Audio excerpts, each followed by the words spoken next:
And Sarah, I'm going to start with you. Now, we've known each other for a little while because you've had a long and very successful career in the sport, some of which I've been lucky enough to cover on TV, including you becoming the first female racing driver to win a national series here in the UK when you took the Ginetta Junior crown back in 2009.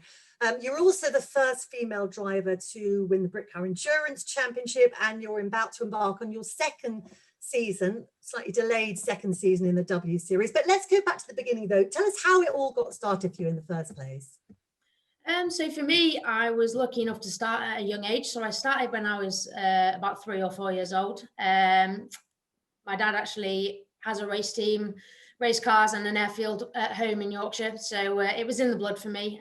He built me a specially built kart because I was that tiny. I couldn't actually fit in a proper go-kart. So he built me a special one, which we called the Barbie kart, which I quickly grew out of because Barbies weren't for me. But yeah, it kind of progressed from there through karting, obviously. I kind of made a name for myself, as you say, in the Ginetta Junior Championship when I won that in 2009. And then from there, I've done various things, but mainly endurance racing, and as you say, now ended up in the W Series. Your brothers raced as well, didn't they? So I have always had a vision of you permanently competing against each other on that track, which, as you mentioned, was you had at home.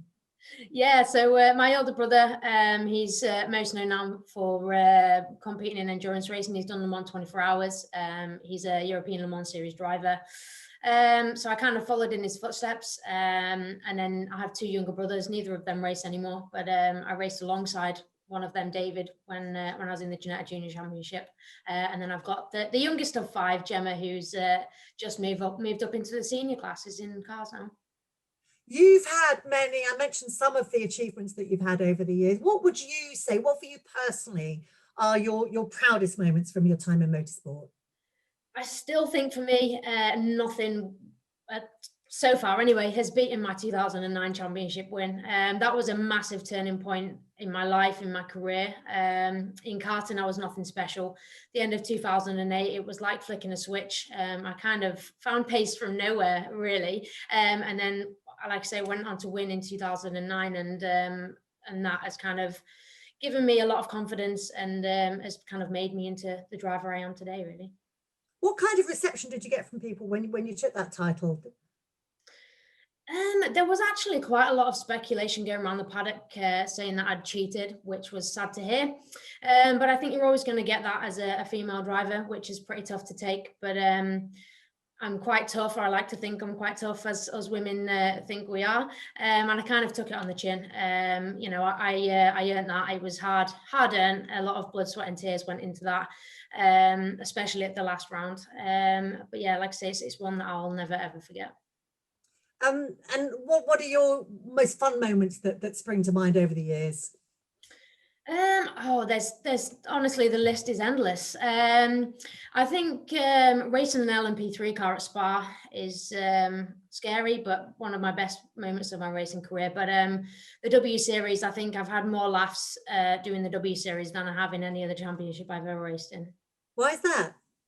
I think just to start off with, I don't think anyone expected so many women to come forward to do the W Series in the first place. I think there was 70, 80 of us that actually went to the first round of the selection process, which I don't think any of us expected. And it's great to say that most of us actually keep in touch now. So, and quite a few British women competing.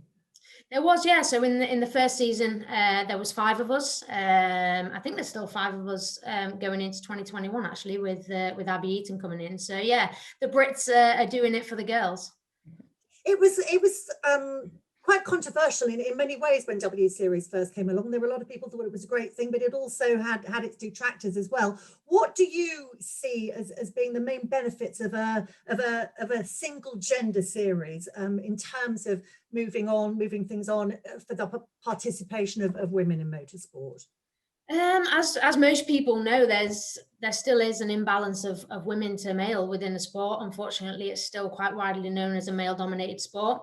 So I think W Series has been great in the fact that it's actually given the younger generation, in my opinion, someone to look up to, or various women to look up to, which Looking back from when I was younger, I can't actually think of a woman racing driver that I knew to look up to. It was always a male. And I think, you know, the W Series has been absolutely fantastic in putting it out there. And now that we're part of Formula One this year, I think, yeah, it's going to do so much just for women in sport in general. What difference do you see that making, that being on the same bill as the F1? Do you think the F1 teams going to be watching and taking more of an interest in it? Yeah, I think so. I mean, if you look back at the 2019 season, off the back of that, Jamie Chadwick is now a Williams driver. So I think it's already, you know, showing that it's making a difference. So to be part of Formula One, which is the pinnacle of motorsport, not everyone's dream, but the pinnacle of motorsport. So, you know, the millions and millions of people that are going to be watching it, you're not going to be able to miss it this year.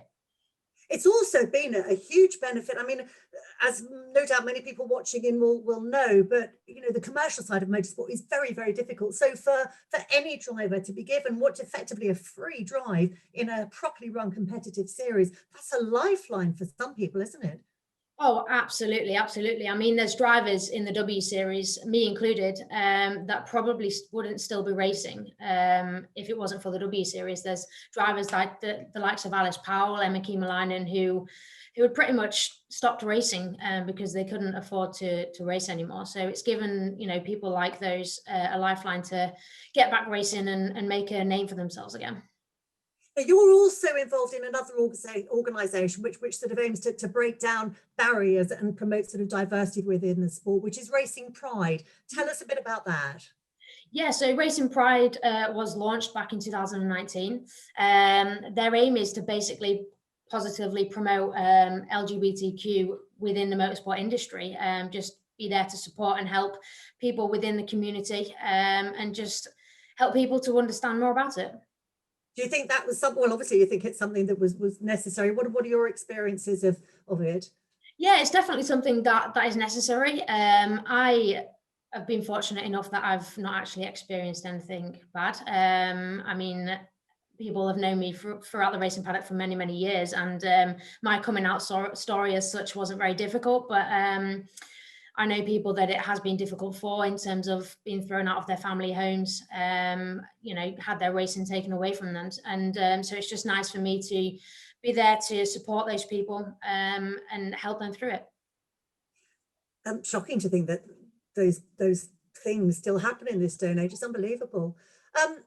There are a lot of people dialing in who would like to look at a career in motorsport or getting involved in motorsport. From a driver's perspective, what would you say are the key things? What kind of tips and pointers can you share? I think it's just one of the main ones is being open to learning, especially at the start of your career as such.